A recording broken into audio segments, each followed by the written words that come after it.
Good afternoon, everybody, and welcome to all of our new followers on our social media outlets.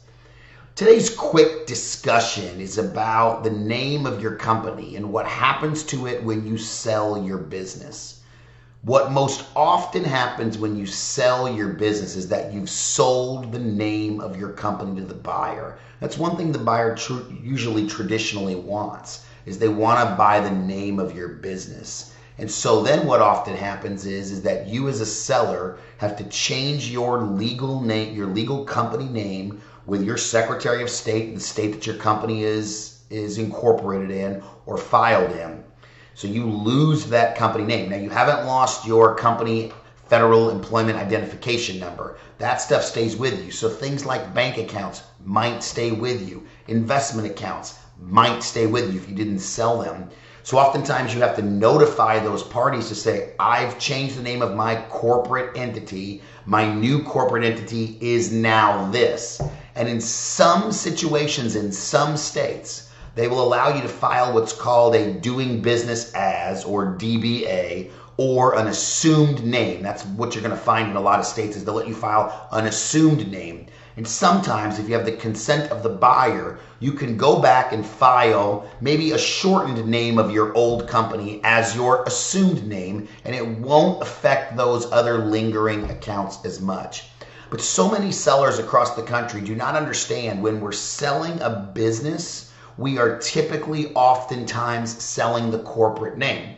And if you happen to be in the shoes where the buyer doesn't care about your corporate name, then you've got to make sure that we negotiate into the purchase agreement that they're not buying the corporate name. And we list it as what's called an excluded asset. In other words, we're excluding that particular asset from the sale of our business. This is just a high-level overview of one of the problems that we see when we're selling a business. And what sellers do not understand is, well, I sold my business, I sold my equipment, I sold my inventory, I sold my accounts receivable, my employees now work for the buyer, but oh no, I didn't want to sell my name. It's something that has to be dealt with very early on up front in the negotiations of the sale of a business. And again, while it may seem very trivial and simple, it becomes to be a very complex and muddied issue if it's not done properly down the road. I'll digress onto a second similar topic.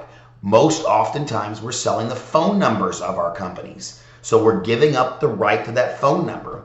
I had a situation once where we sold a company phone number, but and it was an insurance company. And the insurance company had sold several of their product lines, but they hadn't sold all of their product lines. And after the transaction was done, the seller reached back out to me and said, it was 6 months or a year later, and the seller reached back out to us and said, Roman, I didn't want to sell my phone number because I need that phone number for my other product lines. And we looked back at the purchase agreement, and there it was in black and white in the asset paragraph of what was being sold was the telephone number. Websites, everything like that typically gets sold when you sell your company, again, unless you exclude it as an asset. And in this case, the seller had not excluded it as an asset.